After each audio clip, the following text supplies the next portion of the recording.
everybody, welcome to the History 162 Syllabus Tour video. Yay!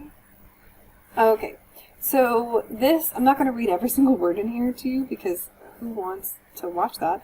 And also, you can read. So I'm going to hit some of the major points. Hopefully this will take 25-ish minutes. And this is what we would do if we were in class together. We'd go over it and make sure that I give you guys the information that you really need to be successful. So that's what I'm going to do now. Alright, here we go. So this is History 162. And the last day to drop the class without a grade penalty, that is the last day to get a WD, which does not affect your GPA, but does affect your financial aid, is July 1st. Okay. Things about me. Here is my name, Amanda Jewett-Zakanis. Zakanis is really hard to pronounce for a lot of people. Missy is fine. Amanda is fine. Miss Amanda is fine. As long as you're respectful, it's totally cool. So I'm going to have office hours twice a week for 30 minutes, Tuesdays and Wednesdays from 1 to 1:30. That's going to be via Zoom or Skype. I'll have that all set up in the next couple of days, and by the time you get access to the Blackboard shell and to this video, everything for that will be laid out in the My Instructor tab. It'll have all that information. I have a Google Voice phone number, so you can call me if you need to. The best way to reach me outside of the virtual office hours is by email, though. I have this here that I'll respond to emails within 24 hours. Usually it's within 12 to 18, but I like to give myself 24 hours just as a buffer. We are going to learn all kinds of really cool stuff this semester. I'm very excited about it.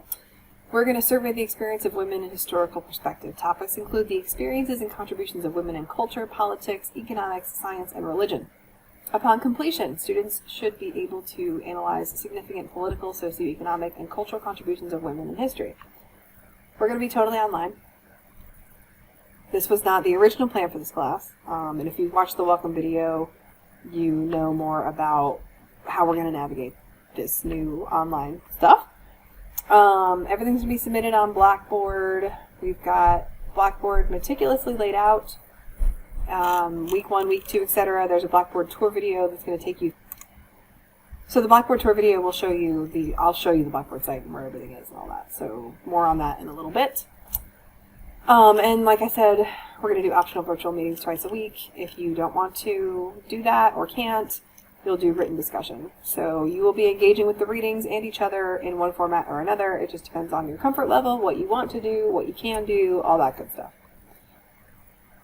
And there are lots of things that we're going to do. We're going to practice critical thinking by creating evidence-based arguments and challenging arguments that you're given.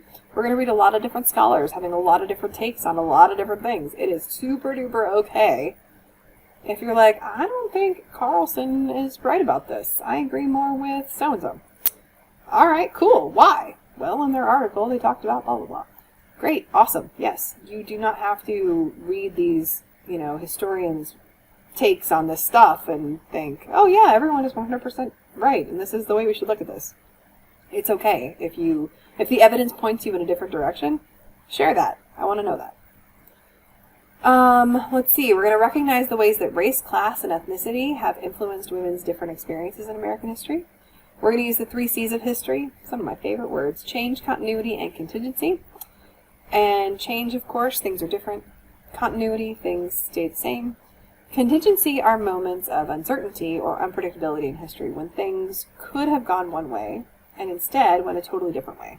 I love these. They're like little magical gems, and I love them. And we'll talk about some of that stuff. And a lot of the people that, took things in a totally different direction than what people thought they were going to go in were regular people, like you. And I think that's really cool. So we're going to talk about what regular folks were doing.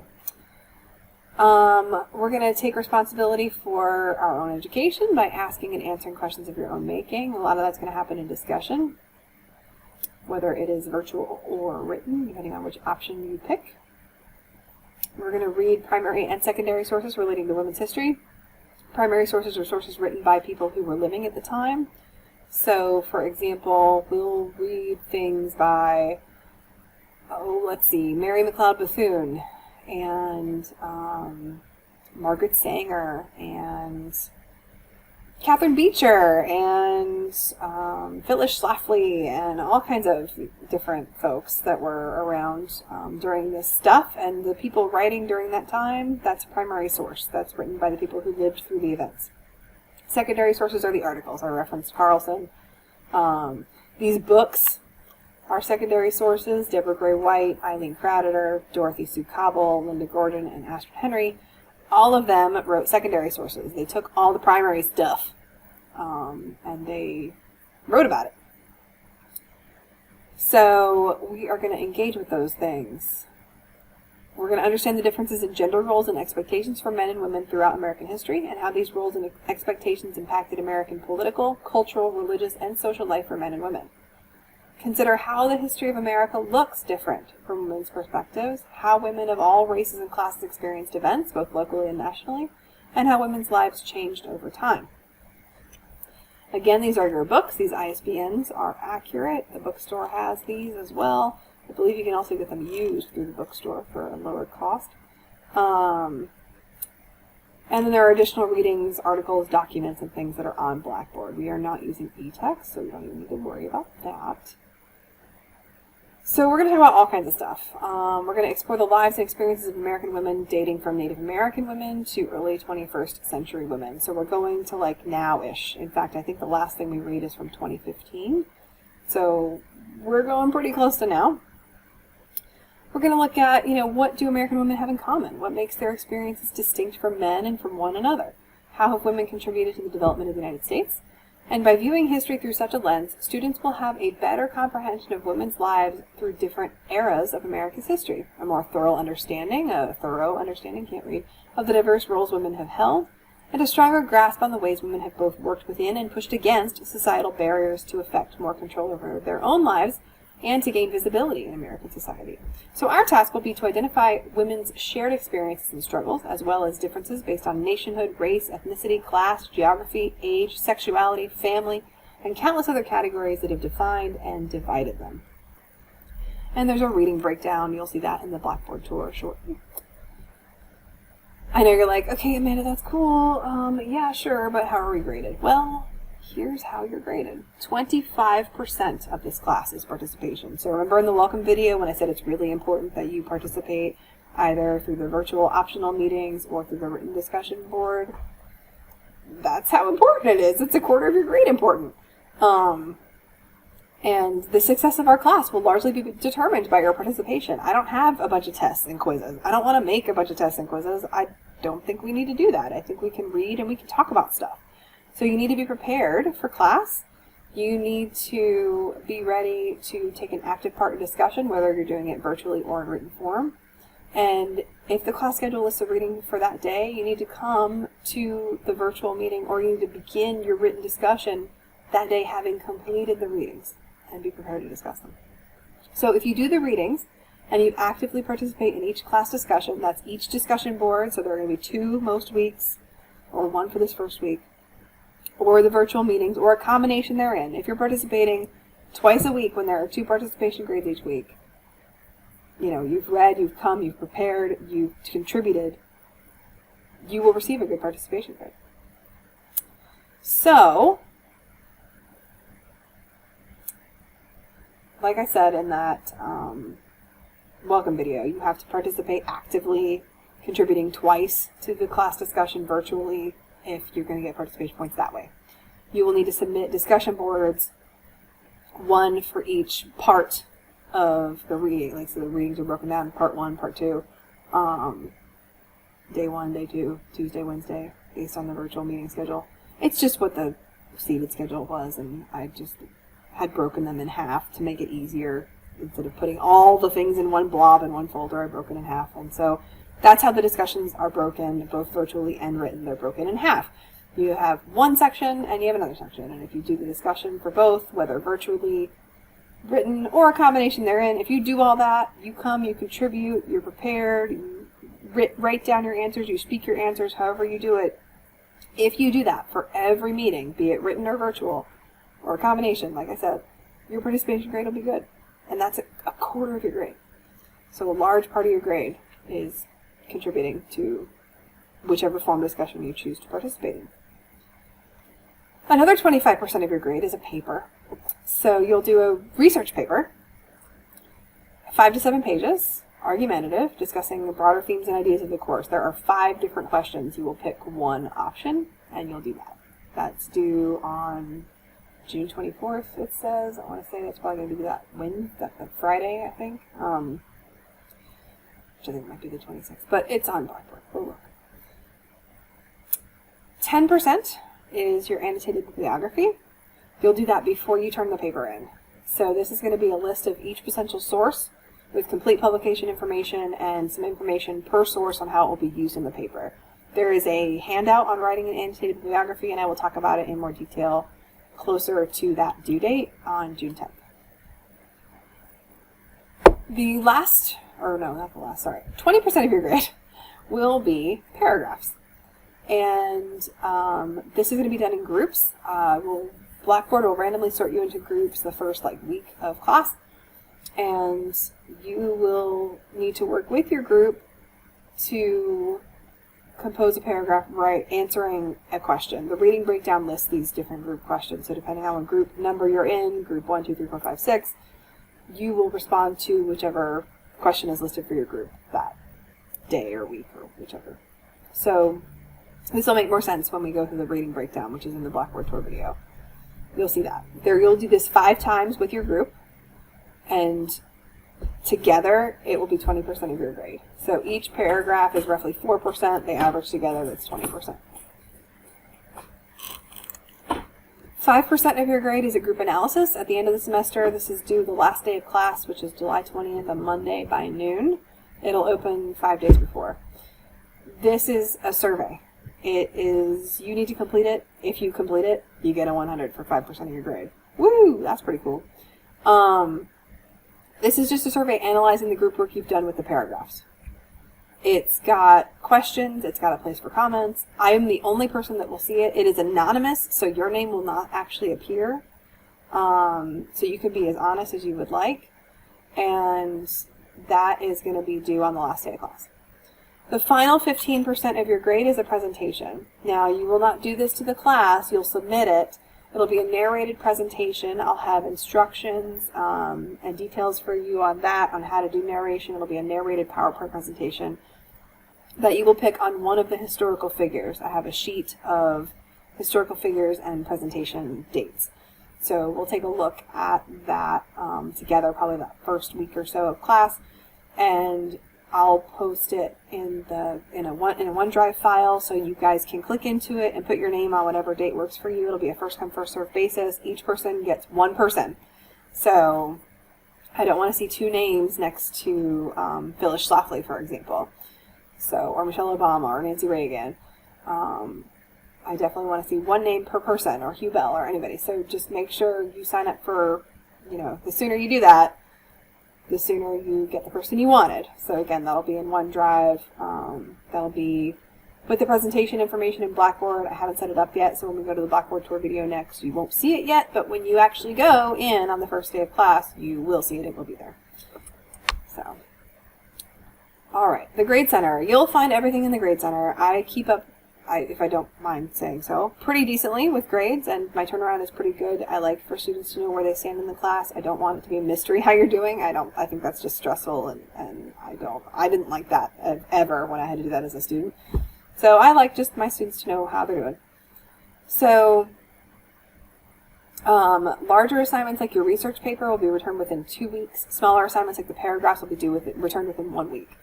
Now, if something crazy happens, I will let you know that I can't get something back. Like, for example, I lost a grandparent in a spring semester, and I was supposed to get papers back, and I was like, I can't. So I think I took an extra 4 or 5 days to get them done. But I communicated. I sent an email. I let people know. Just like if you have an issue, or you're struggling, or, hey, I can't turn my paper in because so-and-so's in the hospital. If you have a documented reason why you can't do something, I'm happy to work with you, but I don't know unless you tell me, right? So again, email me if you need to. We can talk about stuff, okay? You will get lots and lots of feedback from me your paragraphs, for example, I will download them, I will track changes, I will do little comments and highlights and things, and I'll write directly on your research papers and also do broader feedback, and I'll do track changes with the annotated bibliographies, or I'll do directly on and feedback to learner. Either way, bottom line is you're getting a lot of feedback. You won't know, or I'm sorry, you won't not know why you got a grade on something. I don't smack a number on something with no explanation. You will have plenty of information as to what you did correctly, some things you may need to work on, and that this is the grade, and basically the feedback will tell you why. Okay, so late work. I mentioned this just briefly a minute ago. If you have a documented excuse, doctor's note, death in the family, hospital situation, emergency, your kid was really sick, something like that, let me know. Okay? Please let me know, because I can't help you if I don't know. I can give you extensions on things like written discussion boards and presentations and stuff like that, for full credit, if I have that documentation. Okay, the paper too. Now the paper I accept late, up to 2 weeks without documentation. You'll lose 5 points for each day, not class day, if that paper's late, and it's 25% of your grade. So I don't recommend turning it in late, but I will accept it. Now 2 weeks, if you turned it in 2 weeks late, you're already starting at like a 30. And that's if the paper is perfect. So I would not recommend waiting that long to turn something in late, the paper. Now, presentations, because you're assigned a specific day, like you would present in front of a class, and participation, whether it's virtually or written discussion boards, those cannot be made up without a documented excuse. They simply cannot be made up without a documented excuse, because it's like you weren't in class. So if you don't have a note or a good reason for why you weren't in class, I can't extend that for you for full credit. So basically, let me know what's going on, is the bottom line of that. Okay, writing. You're going to do some writing. Obviously, if you didn't already catch on to that news. So, yeah, we're going to use MLA, parenthetical citations, for all of our stuff. You can use Chicago if you want. I cannot require it. It's a magical citation system. It's footnotes, and they're beautiful. You'll see a lot of that when we have endnotes on a lot of our articles, which is also Chicago. You can do endnotes or footnotes, and then we'll see some footnotes as well. And you can see how different it looks from a parenthetical citation. If you want to pursue that and give it a try, I will totally show you where to find that stuff, and you can give it a try. If you want to stick with parenthetical MLA, that's totally fine too, but you have to do MLA if you're not going to try Chicago, basically. We have a 10-point scale. Woo! Okay. This stuff, the big thing here is we move super fast. Super fast! It's all the work in half the time. So we're going to read lots of articles. We're going to read lots of books in chapters. Now, there are some weeks where the reading is divided because we are going to read a lot, and I can't expect you guys to read 200 pages in like a day. I'm not. So basically, what I did was I took the reading schedule and I did some math, which a historian should never be responsible for doing. Basically, if you were to spread the class out over the course of the semester, it would be a normal amount of reading, right? So if you take what we do in a week in our class and you spread that out over 2 weeks, that's average. So it is average amount of reading that you would do over the course of the semester. It's just that we have a shortened semester. So we're going to be reading a lot at a quick pace because we have half the time. If you are concerned, after seeing the first couple of weeks of stuff, that you may not be able to do it, please contact me. We'll talk it through. We'll see what the best decision is for you, okay? Check your email regularly. You'll get emails at the beginning of the week. Hey, welcome to week, whatever number week it is. This is what we're doing. Looking forward to seeing you virtually or reading your written discussion boards and responding to you. Blah, blah, blah. Please read this. Da, da, da. You'll get at least that. And when the Friday rolls around, you'll get a, hey, remember that this is due. That's minimum. If there's other stuff going on or things I want to, like, I need to share, if I see something cool, for example, you guys, Disney Plus is live streaming Hamilton on July 3rd. I found that out today. Very exciting. That's something that I might send out.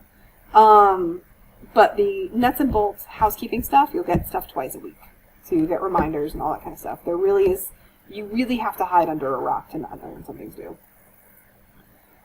All right, so before you attend virtual discussions, before you sit down to do your written discussions, it is really going to be helpful if you read and have your own notes in front of you. So, because we're going to read so many different things, and once we get to the reading breakdown, you'll see how many things we're going to read. It's really going to be helpful to have just a few things jotted down for each reading, maybe some highlighted sections, you know, so that when we start talking about stuff and I start asking questions, you are prepared. You can consult a section to talk about something, you know, all that stuff. You're going to want to meet with your groups to talk about the paragraphs that I mentioned above. You'll have your own workspace in the Blackboard shell. You'll have access to each other's email addresses, a discussion board to share thoughts, and a file exchange where you can upload drafts of your paragraphs to each other. Okay? We're going to use Blackboard, obviously. Please attend.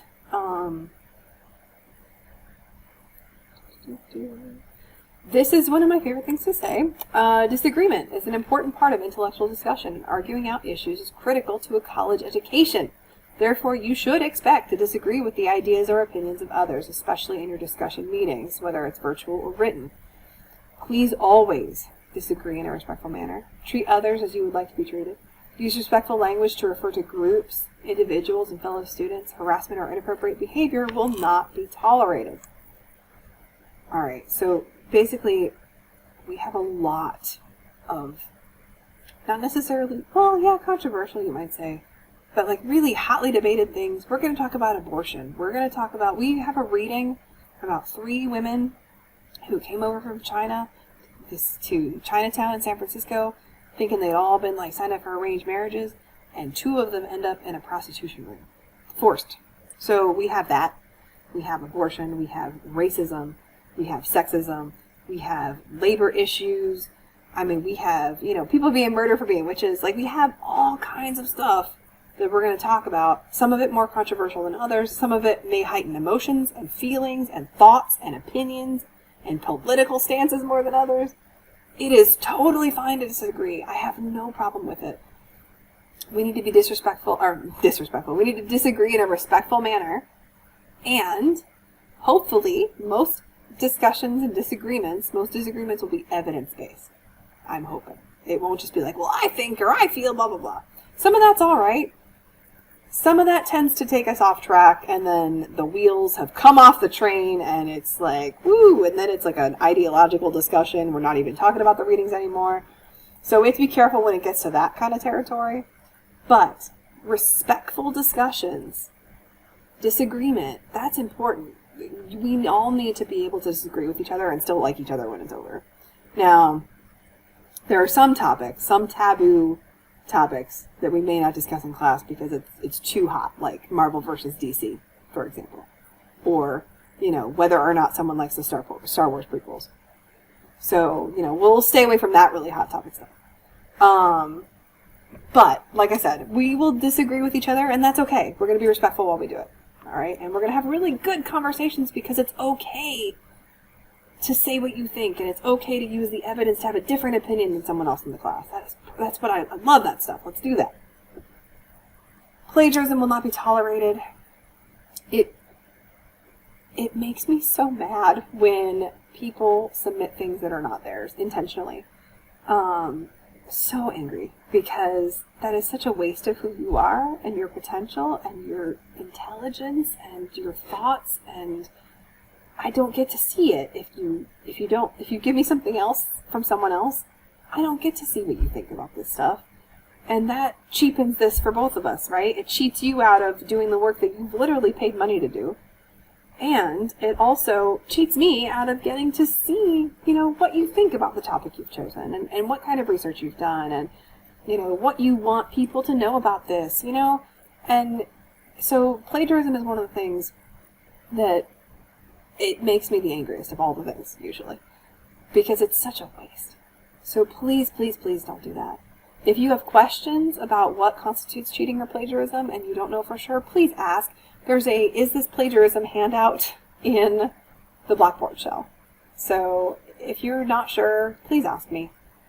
Happy to answer questions about that.